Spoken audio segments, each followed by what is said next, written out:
My 3-year-old son always talked about playing games with Aunt Sophie at home. At first, I assumed he was talking about one of his daycare teachers, but when I casually mentioned it to his teacher, she frowned and told me there was no one named Sophie at their center. My wife worked from home while I ran our family restaurant. The hours were long, but the money was good. When I asked her about Sophie, she laughed it off, saying our son probably had an imaginary friend. Made sense. Kids do that. But then he started giving details.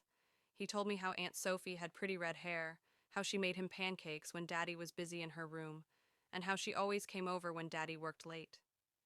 He even drew a picture of her for an art project.